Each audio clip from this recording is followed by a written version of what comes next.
नमस्कार, मी Aditi book of recipes या माझ्या चॅनलमध्ये तुमचं स्वागत करते। आज आपण बघणार आहोत मेथीची भाजी। रोजच्या जेवणात लागणारी एक साधी सोपी पद्धत आहे।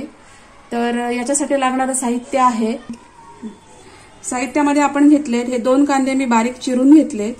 ही आहे एक 3 मिरच्या मी हिरव्या मिरच्या मी कापून घेतल्यात। एक 10 लसूण आहे, तो मी ठेचून घेतलाय। अर्धी वाटी मी ओलं खोबरं वापरणार आहे आणि हे आहेत ही मूग डाळ आहे, ही मी 5 तास भिजत ठेवलेली। एक अर्धी वाटी मूग डाळ मी 5 तास भिजवून घेतलेली आहे। आणि अर्थातच आपली मेथी, चवीप्रमाणे मीठ आणि तेल पण लागणार आहे। तर ही मेथी मी अशी व्यवस्थित निवडून ती स्वच्छ धुवून घेतलेली आहे। मेथीचे मागचे दांडे असतात ते काढून टाकायचे आणि ही पुढची जी पानं असतात ती अशी नीट मेथी निवडून घ्यायची आणि ती स्वच्छ धुवून घ्यायची। आणि आता मी काय करते की ही जी मेथी आहे ती मी चिरून घेते। मग आपण पुढची प्रोसिजर बघूया। हे बघा, मी आता मेथी अशी चिरून घेतली आहे। फार बारीक चिरली नाही तरी चालेल, पण आता ही अशी मी मेथी व्यवस्थित चिरून घेतलेली आहे। आता मी कढईमध्ये तेल ठेवलंय तापत। एक 2 चमचे, छोटे 2 चमचे तेल आहे। तर तेल व्यवस्थित तापलं की मग आपण त्याच्यात पहिली लसूण घालूया। मी तेलामध्ये ही लसूण घातलेली आहे। तेलामध्ये लसूण व्यवस्थित परतवून घेऊया। लसूण आता आपली परतवून झाली आहे।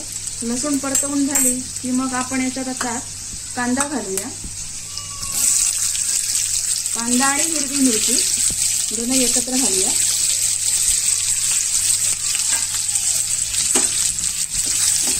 आणि हे पण आता व्यवस्थित कांदा तेलामध्ये परतवून घेऊया। तेलामध्ये मी कांदा व्यवस्थित परतवून घेतलाय। एक अर्धा मिनिट मी हा कांदा परतवून घेतलाय तेलामध्ये। कांदा परतून झाला की जी आपली मूग डाळ आहे भिजवून ठेवलेली ती आपण याच्यात ऍड करूया। मूग डाळ पण कांद्यासोबत व्यवस्थित परतवून घेऊया। मूग डाळीचं पाणी नाही, पूर्ण निथळून घ्यायची पाण्यामधनं मूग डाळ आणि ती ऍड करायची। कांद्यासोबत मूग डाळ परतवून झाली की मग आपण ही चिरून ठेवलेली मेथी आहे ती ऍड करूया। आता आपण हे सगळं व्यवस्थित एकत्र करून घेऊया।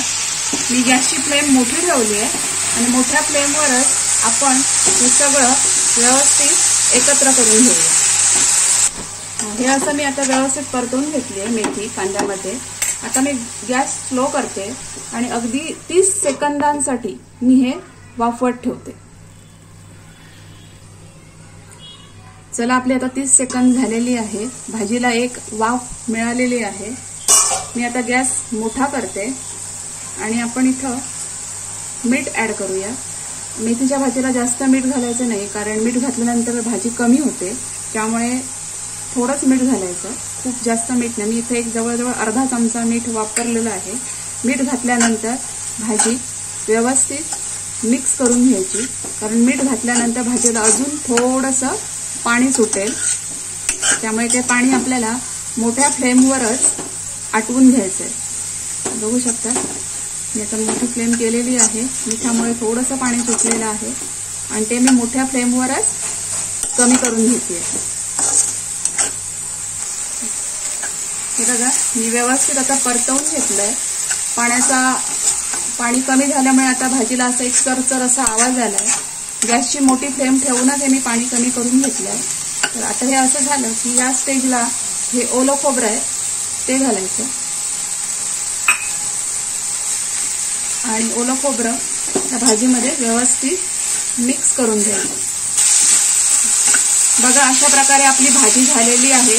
पूर्ण पाणी आटलेलं आहे। मी आता गॅस बंद करते। आता मी ही भाजी सर्विंग बाउलमध्ये काढून घेते। अशा प्रकारे आपली ही मेथीची भाजी झालेली आहे।